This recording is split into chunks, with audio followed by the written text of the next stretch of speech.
expect to see the similar situations in elsewhere? I mean, like, the bigger countries like Italy, Spain, that have been, facing a lot of challenges similar to the Cyprus. Well, yeah, I mean, I think, one of the problems is that the minute that somebody in the ECB or somebody in the Bundesbank can sit down and say, right, we have proper euros and these other guys, they have second-class euros, then the difficulty is people are wondering, are we going to end up in this kind of second-class carriage? Are we going to be the ones who, our euros are going to have all sorts of rules attached to make it still try and fit in with the eurozone? And the problem with that is that can be self-defeating in itself. The minute that anybody in Spain starts to think about that and starts to worry about that, they're going to try and take the money out of Spain. They're going to get it out of the bank straight away.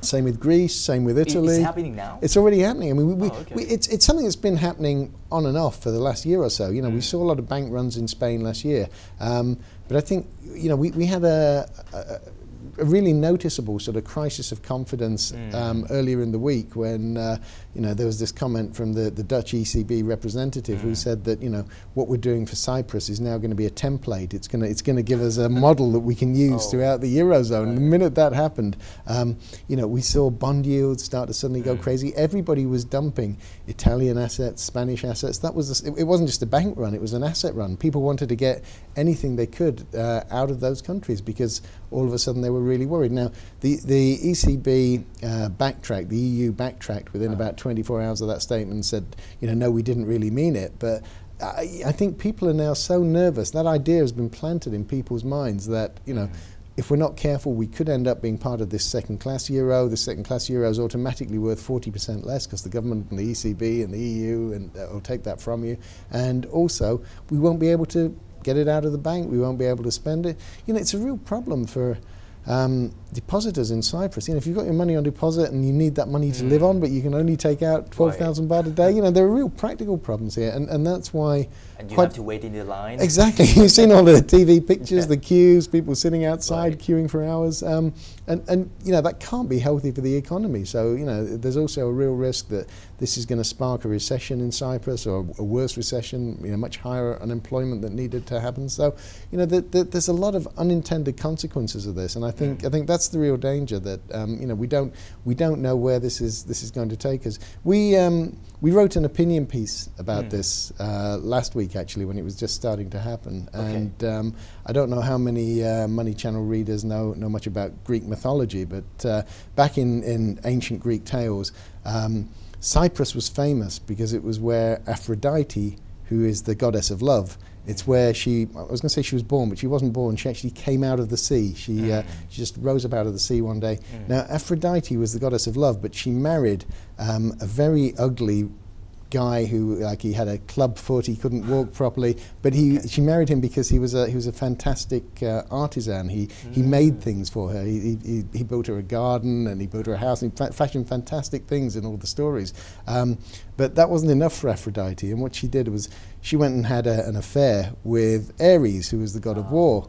And her husband came home one day and caught them. And apparently in Greek mythology, it was okay for gods to have affair with other gods' wives and things like this. But if you were caught, you had to pay a fine. And Ares said he didn't want to pay the fine. He didn't see why he should pay it. It was supposed to be his job, but he didn't want to pay it. And Aphrodite said, well, the girl never pays it. It's not my job to pay it. And her husband was saying, well, somebody has to pay me the fine. This man's been having an affair with my wife.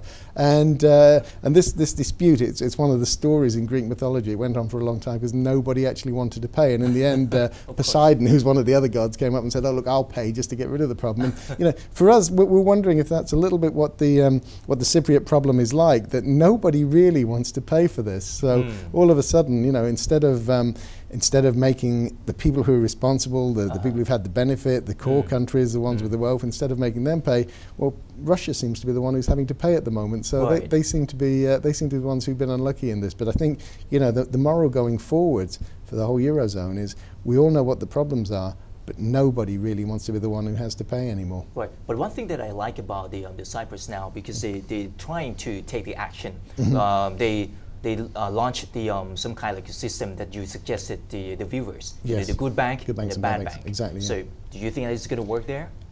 I don't. I think it's the right idea, but I think the problem with it is that it can't work within the euro system as we stand. So it would work if they took themselves out of the euro. They need to get out to make that work. And the worry with that is everybody keeps talking about, oh, Cyprus is only a really small economy. It's only a, was it, $25 billion economy or something like that. But it is. But, you know, we've said all along, it only needs one country to exit the euro, and the whole thing falls over like a deck of cards, because it's a little bit like 1997 in Southeast Asia.